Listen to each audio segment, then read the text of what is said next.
Praise the Lord. കർത്താവിൻ്റെ വചനം കേൾക്കുവാനായി നമുക്ക് റെഡിയാകാം.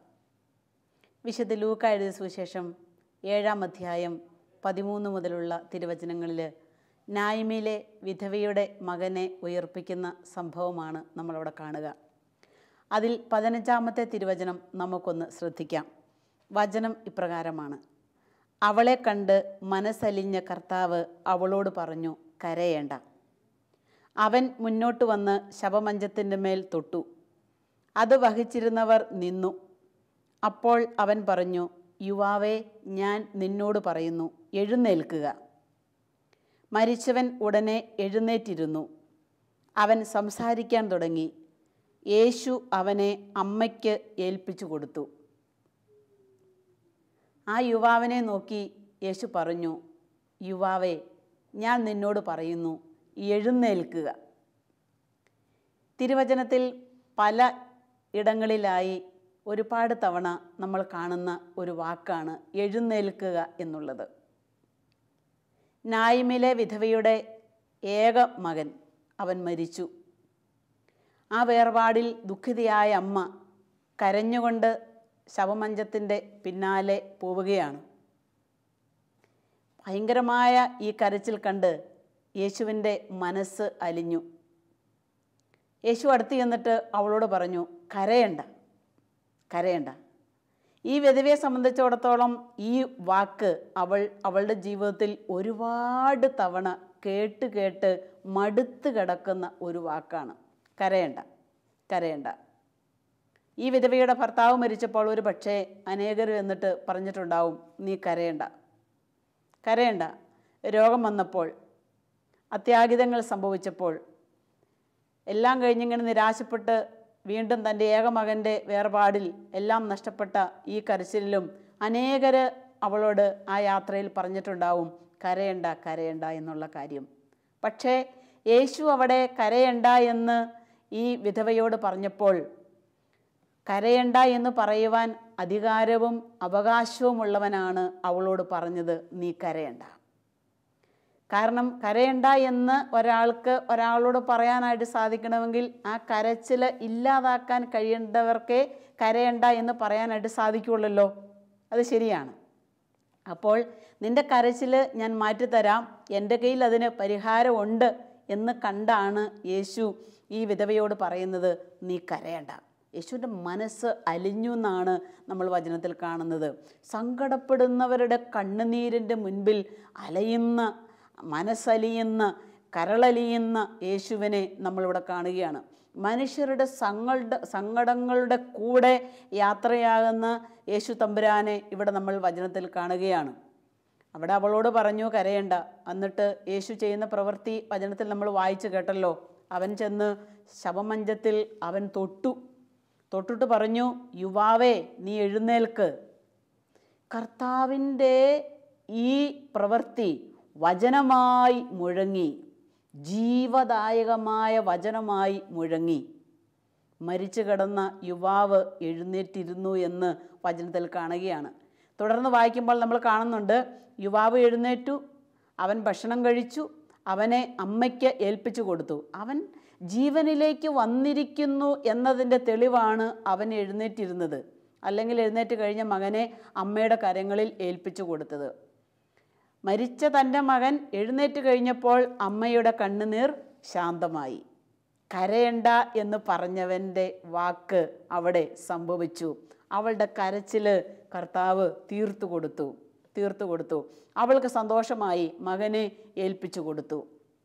എന്നെ കേൾക്കുന്ന പ്രിയപ്പെട്ട സഹോദര സഹോദരി, നമ്മളുടെയും ജീവിതത്തിൻ്റെ ദുഃഖനിമിഷങ്ങളിൽ നമ്മളും എല്ലാം മറന്ന്, എല്ലാം നഷ്ടപ്പെട്ടല്ലോ, എല്ലാം കൈമോശം വന്നു പോയല്ലോ, എല്ലാം തീർന്നല്ലോ, ഇനി എന്നെക്കൊണ്ടാവില്ലല്ലോ എന്ന് വിചാരിച്ച് നീയും തേങ്ങി കരയുമ്പോൾ നിൻ്റെ കർത്താവ് നിന്നോട് പറയുന്നുണ്ട്, കരയണ്ട, കരയണ്ട. ഈ കരച്ചിലിന് ഉത്തരം എൻ്റെ കയ്യിലുണ്ട് എന്ന് യേശു പറയുന്നത് കേൾക്കാനുള്ള ഒരു സാവകാശം എനിക്കും നിങ്ങൾക്കും ഉണ്ടെങ്കിൽ ആ ഉത്തരം കർത്താവ് തരുന്നത് നമുക്ക് അനുഭവിക്കാനായിട്ട് സാധിക്കുകയാണ്. ആ യുവാവ് എഴുന്നേറ്റ് ഇരുന്നു എന്ന് വചനത്തിൽ നമ്മൾ കാണുകയാണ്. ഈ ശവമഞ്ചത്തിൽ കിടക്കുന്ന യുവാവ് അനേകം മനുഷ്യരുടെ പ്രതിനിധിയാണെന്ന് നമുക്ക് കാണാനായിട്ട് സാധിക്കുകയാണ്. നിരാശപ്പെട്ട് കഴിയുന്ന, സങ്കടപ്പെട്ട് കഴിയുന്ന, ദുഃഖത്തിൽ കഴിയുന്ന, രോഗങ്ങളിൽ കഴിയുന്ന അനേകരുടെ പ്രതിനിധി കൂടിയാണ് ഈ യുവാവ് എന്ന് നമ്മൾ കാണുകയാണ്. നമ്മളാരും ഇങ്ങനെ നിരാശയിലും ദുഃഖത്തിലും കഴിയേണ്ടവരല്ല. അതിനൊക്കെ ഒരു പരിഹാരമുണ്ട് എന്ന് യേശു ഈ അത്ഭുത പ്രവൃത്തിയിലൂടെ എൻ്റെയും നിൻ്റെയും ജീവിതത്തിലേക്ക് വരച്ചു കാണിക്കുകയാണ്. ആ അമ്മയ്ക്ക്, ആ വിധവയ്ക്ക് തൻ്റെ മകനെ ഈശോ ഏൽപ്പിച്ചു കൊടുത്ത് അവളുടെ കണ്ണീര് പരിഹരിച്ചു കൊടുത്തതുപോലെ അനേക ജീവിതങ്ങളെ കർത്താവ് ഇന്ന് തിരിച്ചു കൊടുക്കുന്നുണ്ട്. അനേകർക്ക് തിരിച്ചു കൊടുക്കുന്നുണ്ട്, എഴുന്നേൽപ്പിച്ച് വിടുന്നുണ്ട് കർത്താവ്. എഴുന്നേൽക്കുക യുവാവേ, നിന്നോട് ഞാൻ പറയുന്നു, എഴുന്നേൽക്കുക. കർത്താവിൻ്റെ ജീവദായകമായ ശബ്ദം അനേക ജീവിതങ്ങളെ ഏൽപ്പിച്ചു കൊടുക്കുന്നു. ഈ കഴിഞ്ഞ ദിവസം അവിടെ ധ്യാനിക്കാനായിട്ട് വന്ന മയക്കുമരുന്നിന് അടിമയായ ഒരു യുവാവിനെയും കൊണ്ട് അമ്മ അവിടെ വന്നു. അവരൊരു ആശുപത്രിയിൽ നിന്ന് ഡിസ്ചാർജ് ആയിട്ട് ധ്യാനകേന്ദ്രത്തിലേക്ക് നേരെ വന്നതാണ്. ധ്യാന ദിവസങ്ങളിലെല്ലാം അവനിരുന്നു, കർത്താവിൻ്റെ ജീവദായകമായ വചനം കേട്ടു, നല്ല കുമ്പസാരം നടത്തി, ഈശോയെ സ്വീകരിച്ചു, നല്ല ഒരു ഷെയറിംഗ് ഒക്കെ നടത്തി. പര്യവസാനം ഇപ്രകാരമായിരുന്നു. വ്യാഴാഴ്ച വൈകുന്നേരം ആയപ്പോഴേക്കും അവൻ ഈ മയക്കുമരുന്നിന് അടിമയാകുന്നതിന് മുൻപ് എങ്ങനെയായിരുന്നു, അങ്ങനെ ഒരു സ്വഭാവ ശൈലി ആ ഒരാഴ്ച കൊണ്ട് അവനിൽ രൂപപ്പെട്ടത് അവൻ്റെ അമ്മ തിരിച്ചറിഞ്ഞു. അവനും വളരെ നോർമലായി സംസാരിക്കുവാൻ തുടങ്ങി, സ്വന്തം കാര്യങ്ങളൊക്കെ തന്നെ ചെയ്യുവാൻ തുടങ്ങി, വളരെ മിടുക്കനായി വചനമെടുത്തു, വചനവച്ചത്തിൽ വായിച്ചു, ജപമാല ചൊല്ലി, മുട്ടുകുത്തി നിന്നു, കരങ്ങൾ ഉയർത്തി സ്തുതിച്ചു പ്രാർത്ഥിച്ചു. അങ്ങനെ നോർമലായിട്ടുള്ള എല്ലാ കാര്യങ്ങളും അവൻ ചെയ്യുവാനായി തുടങ്ങി. ആ ഒരാഴ്ചത്തെ വചനശ്രവണം കൊണ്ട് ഇപ്രകാരം ആത്മീയ മേഖലയിൽ മരിച്ചുപോയ ആ മകനെ ഈശോ ഉയർപ്പിച്ച് ആ അമ്മയുടെ കരങ്ങളിൽ കൊടുത്തിട്ട് പറഞ്ഞു, ഇതാ നിൻ്റെ മകൻ, ഇതാ നിൻ്റെ മകൻ. ഈ നായ്മയിലെ വിധവയുടെ മകനെ മാത്രമല്ല കർത്താവ് ഉയർപ്പിച്ചത്. ഇന്നും കർത്താവിൻ്റെ അത്ഭുതദായകമായ കരങ്ങൾ ഇതുപോലെയുള്ള അനേക ജീവിതങ്ങളെ മരണത്തിൽ നിന്ന്, ആത്മീയ മരണത്തിൽ നിന്ന് ഉയർപ്പിക്കുന്നുണ്ട് എന്നുള്ള കാര്യം നമ്മൾ വിസ്മരിക്കരുത്. ഈ കഴിഞ്ഞ ദിവസം അവിടെ ഒരു സഹോദരനെയും കൊണ്ട് ഒരു കുടുംബാംഗങ്ങൾ പ്രാർത്ഥിക്കാനായി കടന്നു വന്നു. അദ്ദേഹം രാഷ്ട്രീയത്തിലൊക്കെ സജീവമായി നിൽക്കുന്ന ഒരു സഹോദരനാണ്. പക്ഷേ ഞായറാഴ്ച പോലും കുർബാനയ്ക്ക് പോവുകയില്ല, സന്ധ്യാപ്രാർത്ഥനയിൽ സംബന്ധിക്കുകയില്ല, ഈശോ എന്ന നാമം വിളിക്കില്ല. ഒരുപാട് നന്മകളൊക്കെ ചെയ്യും, മറ്റൊരുപാട് നന്മകളൊക്കെ ഇദ്ദേഹത്തിലുണ്ട്. ഇത്തരത്തിലുള്ള ഒരു ആത്മീയ ജീവിതം ഇല്ല എന്ന് വേണം പറയുവാനായിട്ട്. അപ്പോൾ ഈ സഹോദരൻ കൂടെ വന്നിട്ട് ഈ സഹോദരി പറഞ്ഞൊരു കാര്യമുണ്ട്, സിസ്റ്ററെ 17 വർഷമായി ഞാൻ എൻ്റെ ഭർത്താവിന് വേണ്ടി പ്രാർത്ഥിക്കുന്നു. 17 വർഷം. എന്നിട്ട് ഈ സഹോദരി പറഞ്ഞു, ഞങ്ങളുടെ വിവാഹത്തിൻ്റെ ആ നാളുകളിൽ മാത്രമേ എൻ്റെ ചേട്ടൻ കുമ്പസാരിച്ചിട്ടുള്ളൂ സിസ്റ്ററെ. പിന്നെ ഒരിക്കൽ പോലും കുമ്പസാരിച്ചതായിട്ട് എനിക്ക് അറിഞ്ഞിട്ടില്ല, ചേട്ടൻ പറഞ്ഞിട്ടുമില്ല. സഹോദരൻ്റെ ഭർത്താവിനെ തന്നെ ഇരുത്തിക്കൊണ്ട് തന്നെയാണ് ഈ സഹോദരി പറയുക.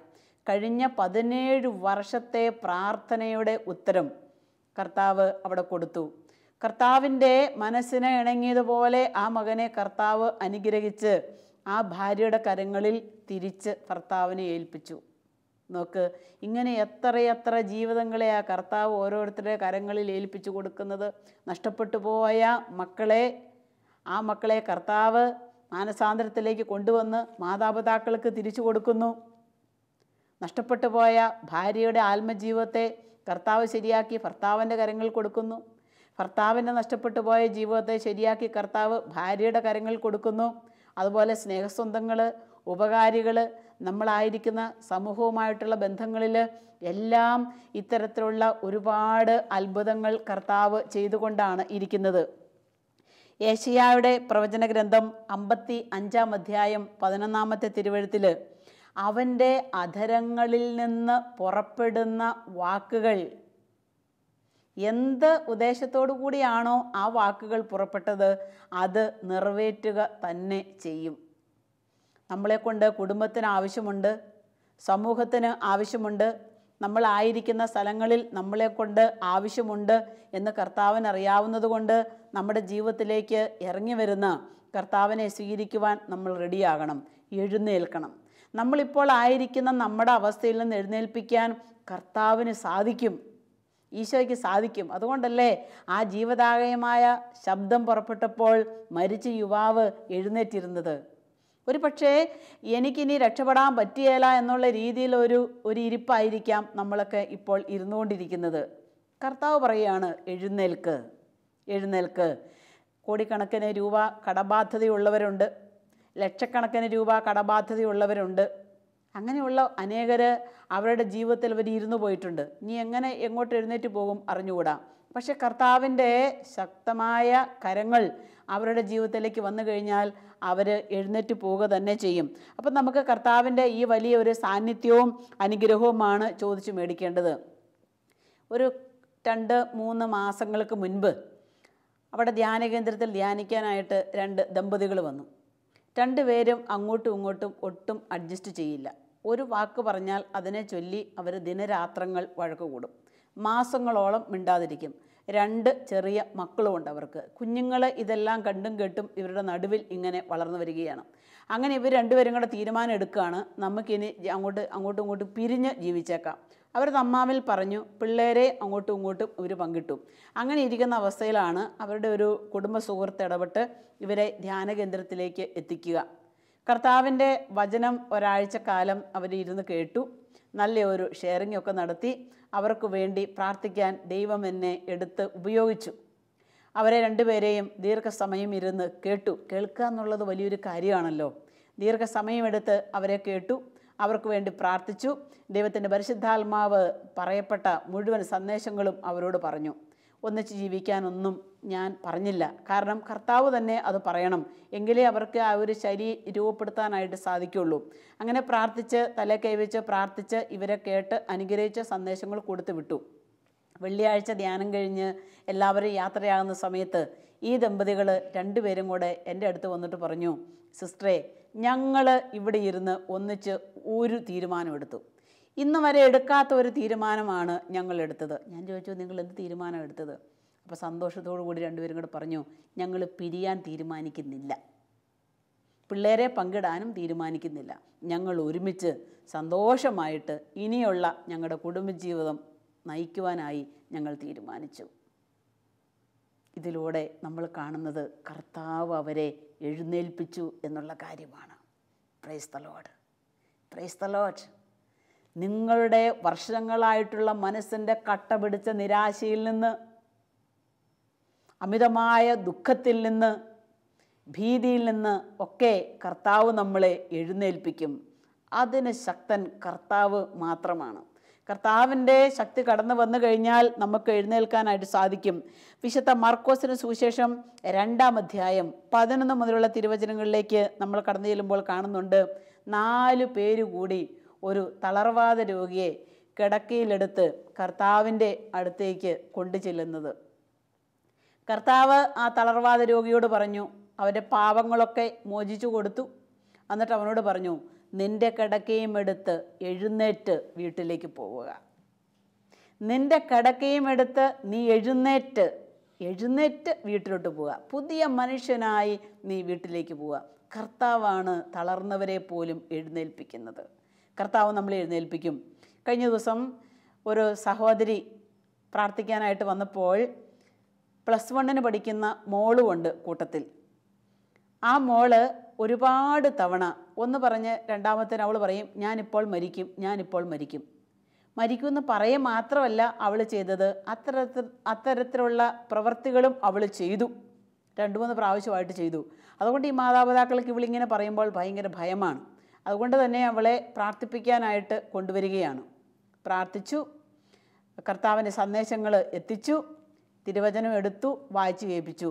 കർത്താവ് ആ പൊന്നുമോളെ സ്പർശിച്ചു. അവൾ പറയാണ്, സിസ്റ്ററെ, എന്താണെന്നറിഞ്ഞുകൂടാ, ചെറിയ ജീവിതത്തിൻ്റെ വിഷയങ്ങൾ വരുമ്പോഴേക്കും എനിക്ക് മരിക്കണം എന്നൊരു ചിന്ത എന്നിൽ ആഴപ്പെട്ട് കഴിഞ്ഞിരിക്കുകയാണ്. +1 പഠിക്കുന്ന മോളാണ്, നന്നായി പഠിക്കും, നല്ല മിടുക്കി മോളാണ്. പക്ഷേ ദൈവത്തിൻ്റെ പരിശുദ്ധാത്മാവ് വന്നു കഴിഞ്ഞപ്പോൾ ആ മോളെ സ്പർശിച്ചു, നല്ല മിടുക്കിയായി. കർത്താവ് ഈ നഷ്ടപ്പെട്ടു പോകുമോ എന്ന് വിചാരിച്ചിരുന്ന ഈ മോളെ അവളുടെ അമ്മയ്ക്ക് ഏൽപ്പിച്ചു കൊടുക്കുകയാണ്. സന്തോഷമായിട്ട് അവർ പ്രാർത്ഥിച്ചിട്ട് ഇറങ്ങിപ്പോകുന്നത് കാണാനുള്ള ഭാഗ്യം ദൈവം തന്നു. Praise the Lord. നമ്മുടെ ജീവിതങ്ങൾക്ക് ഉത്തരം കിട്ടാത്ത അനേക പ്രശ്നങ്ങളിൽ നമ്മൾ ഇരുന്നു പോകരുത്. നമ്മൾ എഴുന്നേൽക്കണം. എഴുന്നേൽപ്പിക്കാൻ പറ്റിയ ഗുരു നമ്മുടെ അടുത്ത് തന്നെയുണ്ട്. കർത്താവ് നമ്മുടെ കൂടെ തന്നെയുണ്ട്. ആ ഗുരുവിനെ ഒന്ന് ശ്രദ്ധിച്ച് ഗുരു പറയുന്നത് അനുസരിക്കാനായിട്ട് റെഡിയായാൽ മാത്രം മതി. വീണ്ടും വിശുദ്ധ യോഹന്നാന്റെ സുവിശേഷം 5-ാം അധ്യായം 8 മുതലുള്ള തിരുവചനങ്ങൾ നമ്മൾ കാണുന്നുണ്ട്. ബെത്സയിദ കുളക്കരയിലെ തളർവാദ രോഗിയെ യേശു എഴുന്നേൽപ്പിച്ച് വിടുന്നത്. വർഷങ്ങളായി തളർന്നു കിടന്ന അവനെ കർത്താവിൻ്റെ വചനം എഴുന്നേൽപ്പിച്ചു വിട്ടു. എഴുന്നേറ്റ് പോകാനായിട്ട് കർത്താവ് അവനോട് പറഞ്ഞു. അവൻ എഴുന്നേറ്റ് പോയി. ബൈബിളിൽ ഒരുപാട് സ്ഥലങ്ങളിൽ എഴുന്നേൽക്കുക എന്നുള്ള ഈ വാക്ക് നമ്മൾ കാണുന്നുണ്ടെന്ന് മാത്രമല്ല, അവരൊക്കെ എഴുന്നേറ്റ് കർത്താവിനെ മഹത്വപ്പെടുത്തിക്കൊണ്ട് കർത്താവിനെ സ്തുതിച്ചുകൊണ്ട് പോകുന്നത് നമ്മൾ കാണുന്നുമുണ്ട്. അതുകൊണ്ട് ഈ എഴുന്നേൽക്കുക എന്നുള്ള വാക്ക് കർത്താവ് നമ്മളെ നോക്കി പറയുമ്പോൾ നമുക്ക് അത്തരത്തിലുള്ള ഒരു എഴുന്നേൽപ്പിന് നല്ലൊരു തീരുമാനം മനസ്സിൽ രൂപപ്പെടുത്തേണ്ടതായിട്ട് ഉണ്ട്. ധൂർത്തപുത്രൻ്റെ ഉപമയിലേക്ക് കടന്നു ചെല്ലുമ്പോൾ നമ്മൾ കാണുന്നത് ഇതേ കാര്യം തന്നെയാണ്. ഒരുപാട് കാലം പിതാവിൻ്റെ ഭവനത്തിൽ സന്തോഷത്തിൽ സുഖത്തിൽ കഴിഞ്ഞ അവൻ ഒരു സുപ്രഭാതത്തിൽ പിതാവിൻ്റെ സ്നേഹത്തിൽ നിന്ന് അകലങ്ങളിലായി. സ്വത്തെല്ലാം മേടിച്ച് ധൂർത്തടിച്ച് ആഫാസിനെ പോലെ ജീവിച്ച് അങ്ങനെ ആ ജീവിതം മടുത്തു കഴിഞ്ഞപ്പോൾ പന്നിക്കൂട്ടിലിരുന്ന് ഈ ധൂർത്തപുത്രൻ തീരുമാനമെടുത്തു, ഞാൻ എൻ്റെ പിതാവിൻ്റെ ഭവനത്തിലേക്ക് എഴുന്നേറ്റ് പോകും. ഞാൻ എൻ്റെ പിതാവിൻ്റെ ഭവനത്തിലേക്ക് ഈ പന്നിക്കൂട്ടിൽ നിന്ന് എഴുന്നേൽക്കും. ഇന്ന് വരെയുള്ള എൻ്റെ പിതാവിനെ മറന്നുള്ള ജീവിതത്തിൽ നിന്ന് ഞാൻ എഴുന്നേൽക്കും എന്ന് തീരുമാനമെടുത്ത ആ നിമിഷം തന്നെ അവൻ അനുഗ്രഹീതനായി. എഴുന്നേൽക്കുവാൻ നിങ്ങളെടുക്കുന്ന ഓരോ തീരുമാനങ്ങളുടെ മേലും ദൈവത്തിൻ്റെ അനുഗ്രഹമുണ്ടായിരിക്കും എന്നുള്ള കാര്യം മറക്കരുത്. Hallelujah, hallelujah. എഴുന്നേൽക്കാനായിട്ട് തീരുമാനമെടുക്കുമ്പോൾ ഒരുപക്ഷെ വർഷങ്ങളായി പാപത്തിൻ്റെ ചില അടിമത്തങ്ങളിൽ പെട്ട് കിടക്കുന്നവരായിരിക്കാം നമ്മൾ. അവിടുന്ന് എഴുന്നേൽക്കാനായിട്ടുള്ള കർത്താവിൻ്റെ ആഹ്വാനം നമ്മളെ നോക്കി വരുമ്പോൾ നമ്മൾ എഴുന്നേൽക്കാൻ തീരുമാനമെടുക്കുന്ന ആ സമയം തന്നെ കർത്താവ് നമ്മളെ അനുഗ്രഹിക്കും. ധ്യാന സെൻ്ററുമായിട്ട് ബന്ധപ്പെട്ട് നിൽക്കുന്ന എനിക്ക് എല്ലാ ആഴ്ചകളിലും ഒരുപാട് അത്ഭുതങ്ങൾ കാണാൻ ദൈവം ഭാഗ്യം തന്നിട്ടുണ്ട്. ഈ കഴിഞ്ഞ ആഴ്ച നടന്ന ധ്യാനത്തിൽ 22 സഹോദരന്മാരാണ് വർഷങ്ങളായി വലിയും കുടിയും പിന്നെ മയക്കുമരുന്നുമെല്ലാം ഉപയോഗിച്ചുകൊണ്ടിരുന്നവർ ഈ ഒരാഴ്ചക്കാലത്തെ കർത്താവിൻ്റെ ശുശ്രൂഷയിലൂടെ അവർ തീരുമാനമെടുത്തത്. 22 സഹോദരങ്ങൾ ആത്മാർത്ഥമായി തമ്പുരാൻ്റെ സന്നിധിയിൽ തീരുമാനമെടുത്ത് അവർ എഴുന്നേറ്റ് നിന്ന് സാക്ഷ്യം പറയുകയാണ്, ഇനി ഞങ്ങൾ ആ ജീവിതത്തിലേക്കില്ല.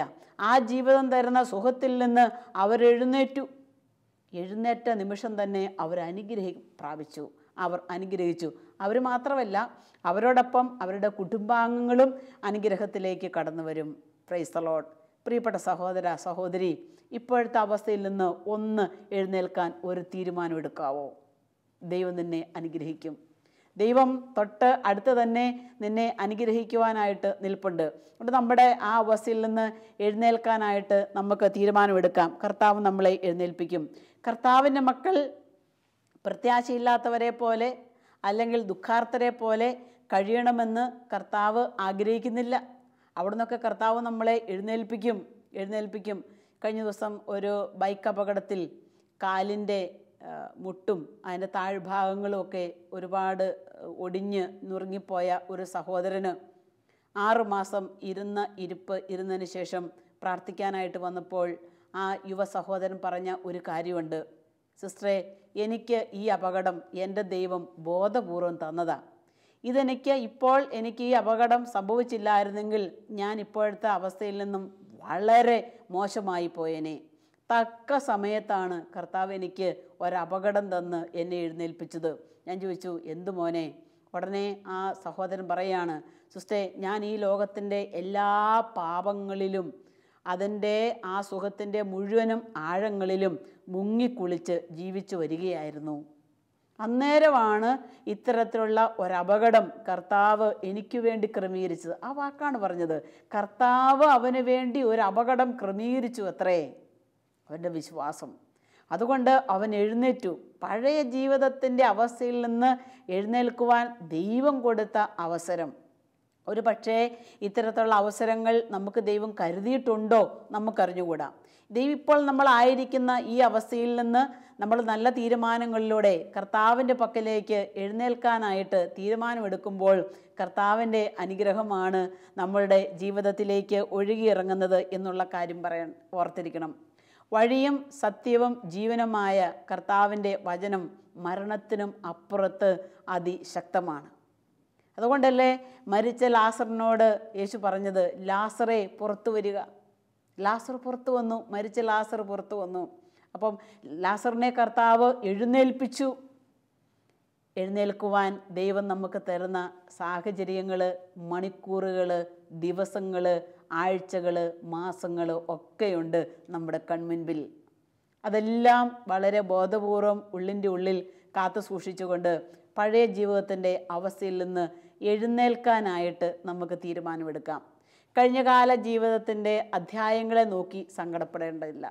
നമ്മളുടെ ജീവിതത്തിൻ്റെ ഈ പുസ്തകം, എൻ്റെ ജീവിത അനുഭവമാകുന്ന ഈ പുസ്തകത്തിൽ ഒരധ്യായത്തിൽ പോലും ഒന്നുമില്ലാത്തതില്ല. കഴിഞ്ഞുപോയ ജീവിതത്തിൻ്റെ അധ്യായത്തിൽ എന്തെങ്കിലും ഒന്ന് ഓരോ അധ്യായത്തിലും ഈ ജീവിതമാകുന്ന പുസ്തകത്തിൽ കുറിച്ചിട്ടുണ്ട്. നിങ്ങളാകുന്ന ഈ പുസ്തകത്തിൽ ഓരോരോ അധ്യായത്തിൽ ഓരോരോ കാര്യങ്ങളെങ്കിലും കുറിച്ചിട്ടുണ്ട്. അതെല്ലാം നന്മയ്ക്കായിട്ടായിരുന്നുവെന്ന് മനസ്സിലാക്കിക്കൊണ്ട് നമുക്ക് എഴുന്നേൽക്കാനായിട്ട് നല്ലൊരു തീരുമാനമെടുക്കാം. അതിനുവേണ്ടി കർത്താവ് നമ്മളെ ശക്തിപ്പെടുത്തട്ടെ. നമുക്ക് ഇപ്രകാരം കണ്ണുകളടച്ച് പ്രാർത്ഥിക്കാം. ഓ ഈശോയെ, അങ്ങയുടെ ജീവദായകമായ വചനം എന്നെ എഴുന്നേൽപ്പിക്കും എന്ന് ഞാൻ വിശ്വസിക്കുന്നു. നായിമിലെ വിധവയുടെ മകനെ അവിടുന്ന് ഉയർപ്പിച്ചതുപോലെ എൻ്റെ ജീവിതത്തിൻ്റെ വ്യത്യസ്തങ്ങളായ നിമിഷങ്ങളിൽ നിന്ന് ഒരു ഉയർത്തെഴുന്നേൽപ്പ് എനിക്ക് അത്യാവശ്യമാണ്. കർത്താവെ, അവിടുന്ന് തന്നെ എൻ്റെ ചിന്തയിൽ നിന്ന്, തീരുമാനത്തിൽ നിന്ന്, പ്രവൃത്തികളിൽ നിന്ന് സത്യവചനത്തിൻ്റെ മേഖലയിലേക്ക് ഉയർത്തണമേ. അതിനായി എന്നെയും എൻ്റെ കുടുംബത്തെയും എൻ്റെ സമൂഹത്തെയും ഞാനുമായി ചേർന്ന് നിൽക്കുന്ന സകലരെയും അനുഗ്രഹിക്കുമാറാകണമേ. ആമേൻ.